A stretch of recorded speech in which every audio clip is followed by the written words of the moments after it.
नमस्कार, हमारे कार्यक्रम खास खबर में आपका बहुत बहुत स्वागत है। मैं हूं आपके साथ दीपिका ओझा। चलिए शुरुआत करते हैं आज के मुद्दे की। हरियाणा में विधानसभा चुनाव को लेकर सरगर्मियां तेज हो गई हैं। बीजेपी के सिर पर 2 बार जीत का सेहरा बन चुका है। ऐसे में तीसरी बार सरकार बनाने के लिए हरियाणा के मुख्यमंत्री मनोहर लाल की सेना कोई कसर नहीं छोड़ना चाहती है और इसीलिए बीजेपी की ओर से जनता के बीच जाकर जन जन तक किए गए विकास कार्यों की जानकारी पहुंचाई जा रही है। तो वहीं विपक्ष भी अब कोई कसर नहीं छोड़ना चाहती है और विपक्ष भी सरकार को घेरने का कोई मौका नहीं छोड़ रही। नेता प्रतिपक्ष भूपेंद्र सिंह हुड्डा ने प्रेस कॉन्फ्रेंस की, जिसमें उन्होंने एक तरफ जहां सरकार को घेरा, वहीं दूसरी तरफ विधानसभा के मॉनसून सत्र को लेकर कांग्रेस की तैयारियों के बारे में भी बताया। वहीं अन्य क्षेत्रीय दल भी चुनाव की पूरी तरह से तैयारियों में जुटे हुए हैं।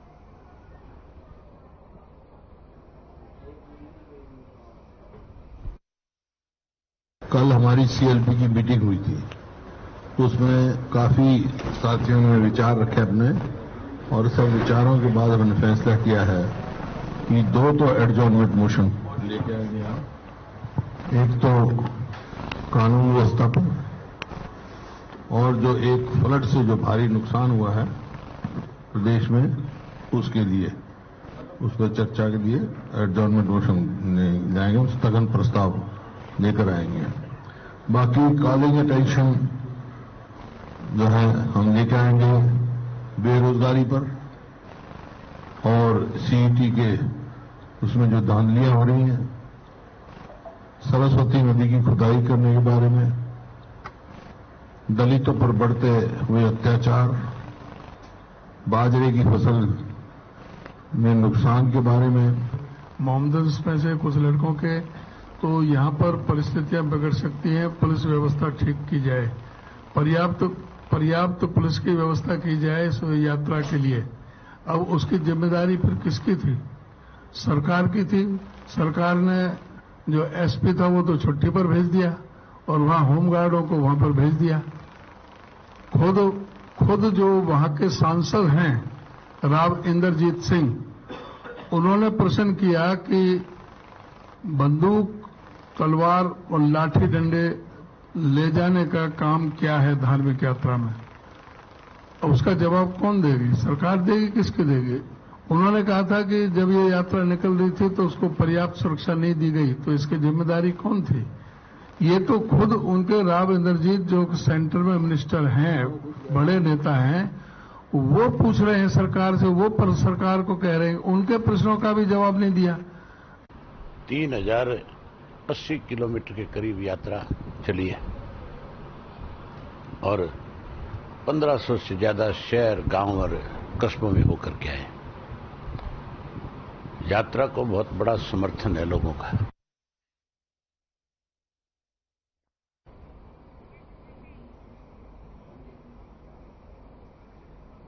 वहीं इसी मुद्दे पर चर्चा करने के लिए हमारे साथ मेहमानों का एक खास पैनल जुड़ा हुआ है, जिनसे मैं आपका परिचय करा देती हूं। बीजेपी प्रवक्ता सत्यव्रत शास्त्री जी हमारे साथ जुड़े हुए हैं, कांग्रेस प्रवक्ता डॉक्टर टीना कनवीर हमारे साथ जुड़ी हुई हैं और इनेलो प्रवक्ता कृष्ण कुटिल जी हमारे साथ जुड़े हुए हैं।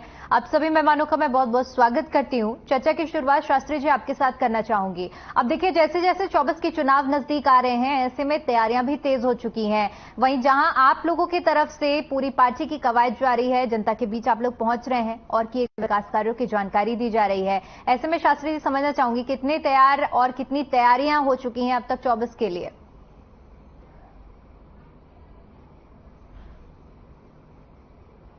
शास्त्री जी, आप तक आवाज पहुंच पा रही है?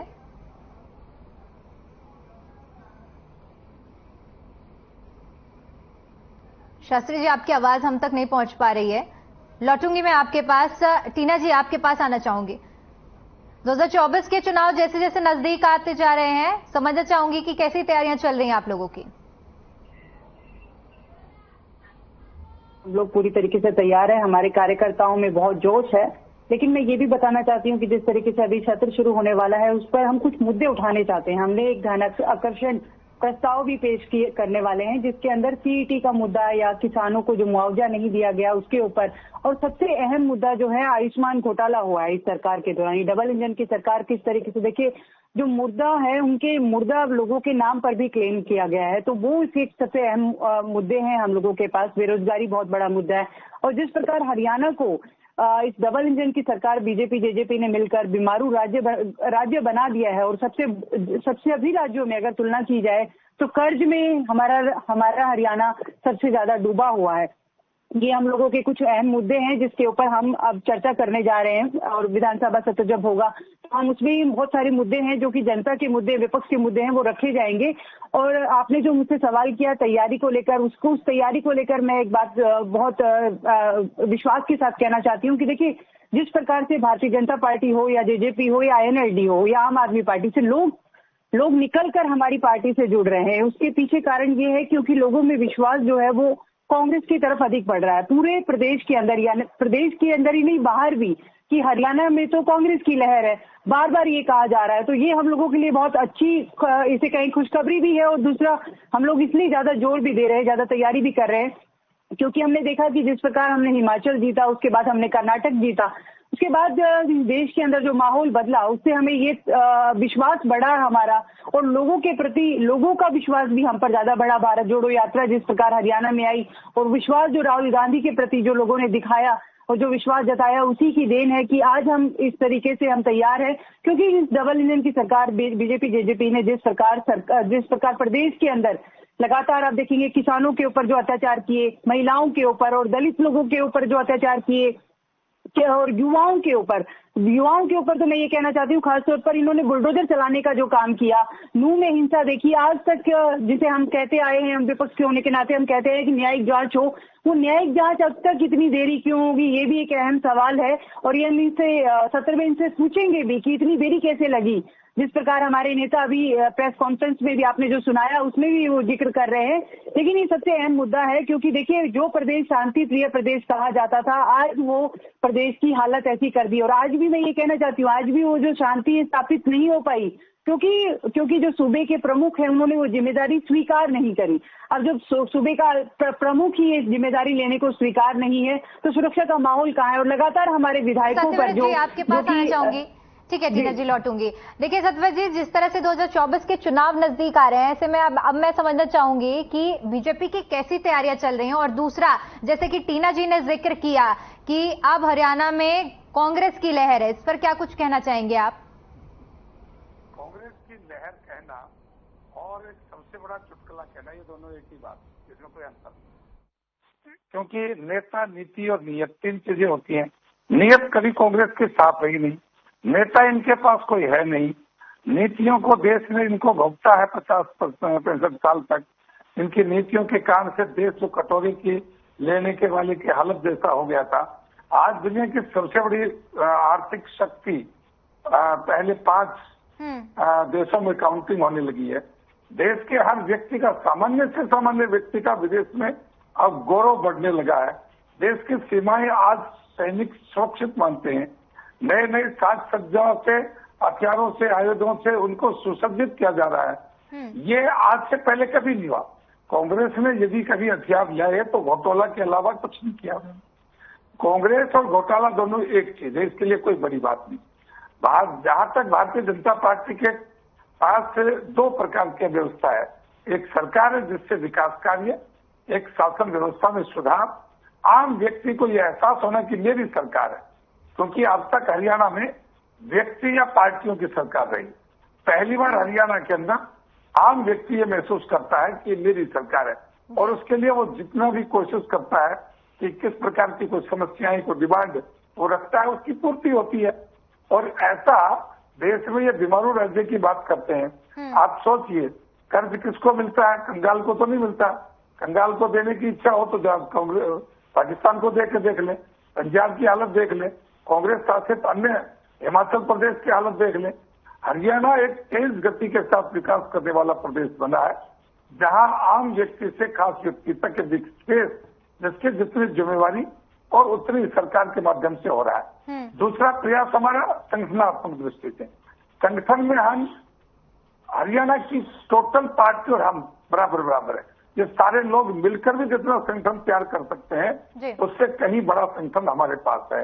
हमने 90 की 90 विधानसभाओं में जो पन्ना प्रमुख की कल्पना थी वो संगठन लगभग हमारा इस महीने पूरे हो जाएंगे।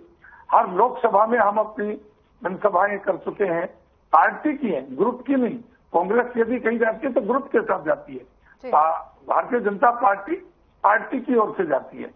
उसके बाद में हमारे यदि संगठनात्मक दृष्टि से पिछले इस सरकार के 4 साल के कार्यकाल के अंदर कार्यक्रमों की श्रृंखला, संगठनात्मक कार्यक्रमों की श्रृंखला और जन सामान्य के मुद्दे जिस प्रकार से, चाहे कोविड के दौरान की बात हो, चाहे 15 अगस्त के ऊपर देश में एक राष्ट्रभाव का जागरण करने की बात हो, या अन्य किसी सामाजिक मुद्दों के ऊपर पार्टी का ध्यान आकर्षित करना, जनता को साथ लेकर जनता की सहभागिता से कार्यक्रम करना, इतने बड़े कार्यक्रम जिसमें अभी यदि मैं केवल तिरंगा यात्रा की बात करूं तो कम से कम 1.5 से 2 लाख लोगों का उसके अंदर संगठन में शामिल होना एक बड़ी बात थी। कोई ऐसी विधानसभा नहीं चुकी जिसके अंदर ये कार्यक्रम नहीं किया, और केवल राजनीतिक पार्टी या शासन व मंत्री विधायक के आधार पर नहीं, पार्टी ने अपने संगठन के आधार पर, अपने मोर्चों के आधार पर कार्यक्रम आयोजित किए, और उन मोर्चों की सफलता का पैमाना यह है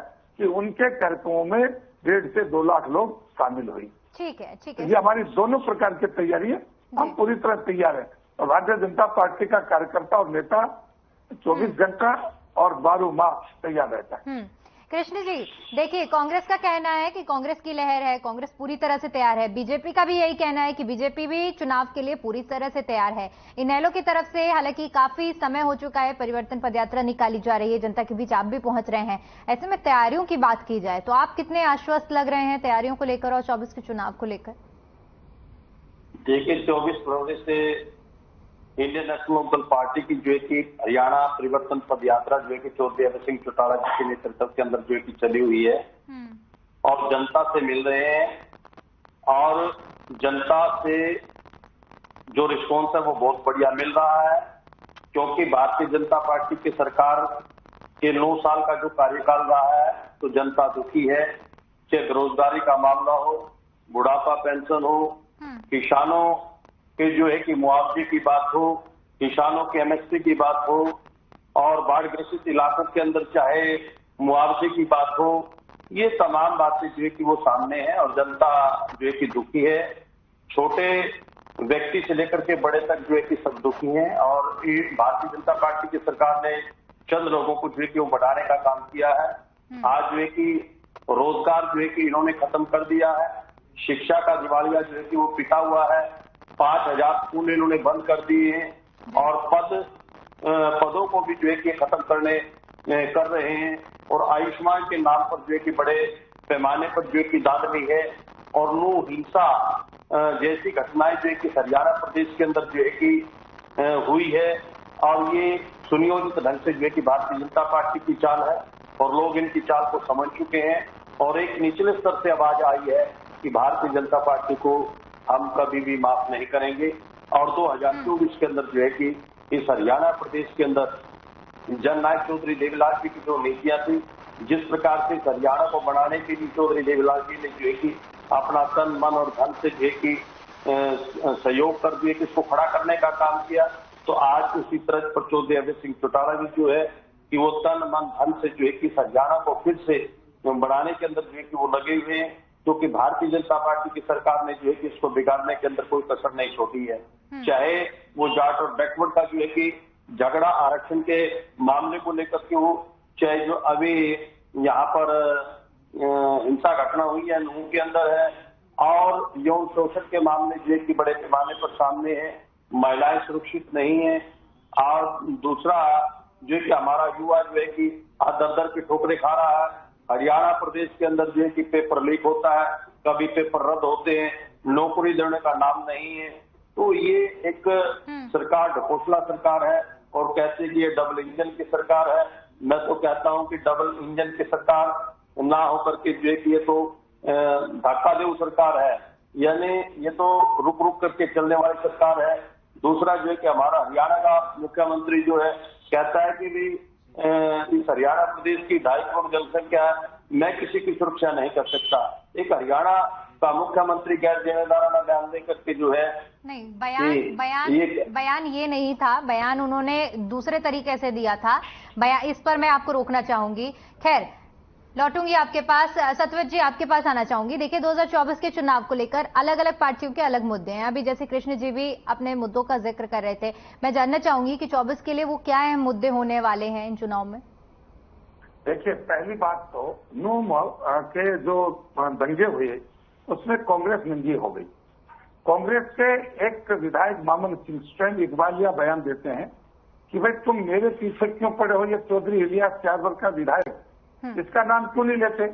और मैं कहता हूं उन्होंने तो दोनों को, लेकिन तीनों की साजिश, और ये जांच में आ रहा है, रोज रोज नई चीजें जानकारी में आ रही है। इनकी एक सोची समझी चाल और एक निरंतर चलने वाली, अरे चुप रहो चौधरी, तीनों भी चुप रहो। और जिस प्रकार से 6-7 साल से ये यात्रा बड़े आराम से कुछ और सामान्य लोगों के उत्साह का एक कारण बनता था, लेकिन इन लोगों ने उसके ऊपर नजर गिराई और इनको जब मेवात से सपोर्ट नहीं मिला तो इन धूर्त कांग्रेसियों ने, इन मक्कार कांग्रेसियों ने, शांति नापसंद लोगों ने राजस्थान के उपद्रवियों को बुलाया और उनसे यही चुनाव में आ रहे हैं। इसलिए एक बात, दूसरी बात, यदि हम महंगाई की बात करें तो महंगाई कांग्रेस से कम है। यदि हम बेरोजगारी की बात करें, नौकरी प्रदान करने की बात करें, तो कांग्रेस से हमने ज्यादा सरकारी नौकरियां दी है। कांग्रेस से ज्यादा विदेशी निवेश हमारे यहाँ आया। दीपिका जी, बिल्कुल, करोड़ों लोगों को पूरा समय रोजगार मिला, उसका आंकड़ा हमारे पास एक अलग से है। इसलिए हरियाणा के अंदर जितना विकास, समूह और व्यवस्था परिवर्तन का, क्योंकि कांग्रेस के समय लाखों लोगों को इन्होंने अपनी बुढ़ापा पेंशन, इन लोगों ने उनको झूठे वजीफे के कारण से, कितने ही पीले राशन कार्ड के नाम से जो अंधेर गर्दी मचाई थी, जो केवल और केवल उपयोगी लोग थे जिनको चाहिए था, उनको न देकर अपने पसंदीदा लोगों को ये योजनाएं दी थी, वो सारे आज जांच के अंदर नंगे हो रहे और कांग्रेस की ये झूठी चाल, झूठा विकास का जो दायरा था वो सामने आ रहा है। ठीक है, शास्त्री जी लौटूंगे आपके पास। सीना जी, आपके पास आना चाहूंगी। जी बताइए, आप कुछ कहना चाह रही थी।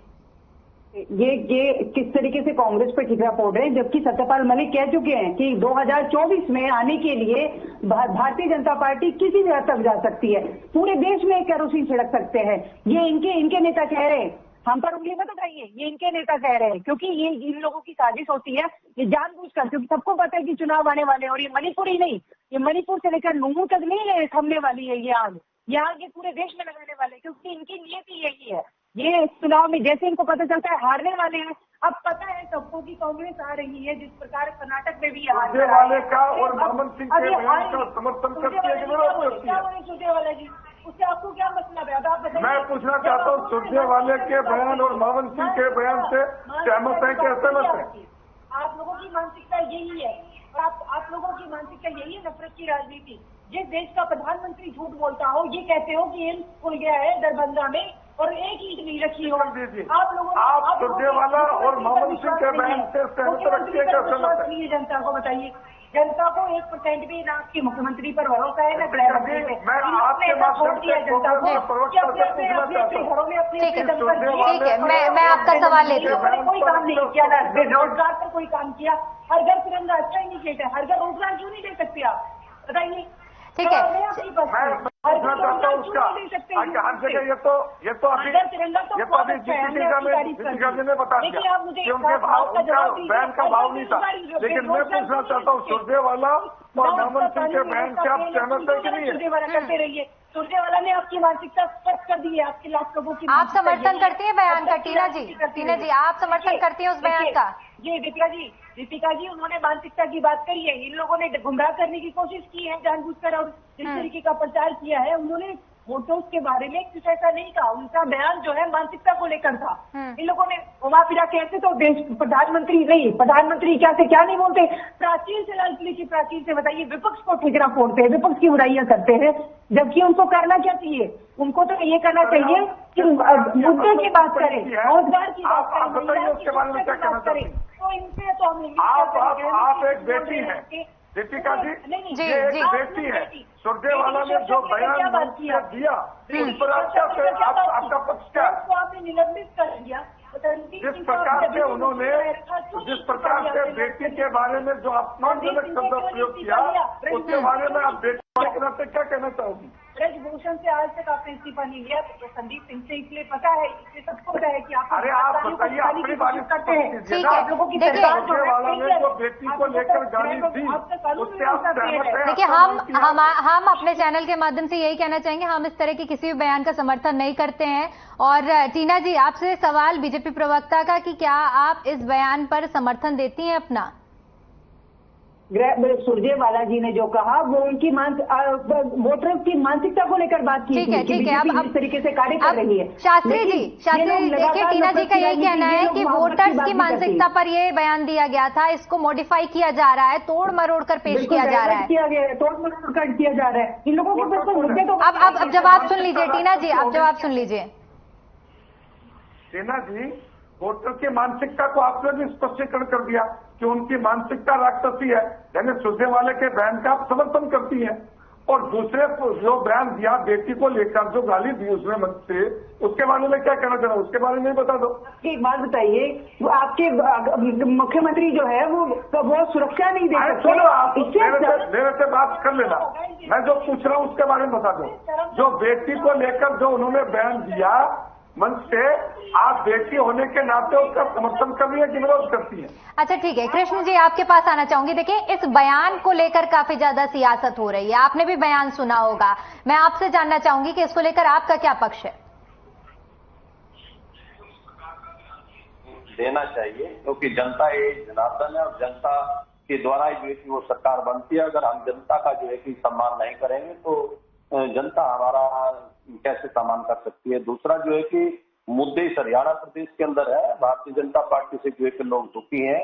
आज हरियाणा प्रदेश का युवा जो है कि विदेशों के अंदर जा रहा है, तो मैं अपने सत्यव्रत शास्त्री जी से यही पूछना चाहूंगा कि आज जो है कि युवा विदेशों के अंदर क्यों जा रहा है? आप कह रहे भी हमने रोजगार देने का काम किया है, तो फिर जहां पर जो है कि एक युवा जो है हर एक तीसरे घर से युवा जो है कि विदेश के अंदर जा रहा है, बड़ा पैमाने पे जा रहा है, तो यहाँ पर शिक्षा का, दूसरा रोजगार का कोई जो है कि वो संबंध नहीं है। दूसरा जो मैं एक बात और दीपिका जी कहना चाहूंगा कि अगर भारतीय जनता पार्टी की सरकार ने नौकरी देने का काम किया है, अपने आरएसएस के लोगों को नौकरी देने का काम किया है, जो उन्होंने कौशल डिपार्टमेंट जो ये विभाग निकाला है, इस पर बड़े पैमाने पर धांधली है। और यानी पोर्टल के जरिए जो है कि एप्लीकेशन डालने के लिए बोलते हैं, लेकिन पोर्टल हमेशा इन लोगों के बंद रहते हैं। और जब पोर्टल खोलते हैं तो अपने लोगों को बोल देते हैं भी अभी आप एप्लीकेशन डाल दीजिए, और पिछले दरवाजे से जो है कि आरएसएस के लोगों को जो है कि भर्ती करने का काम करते हैं।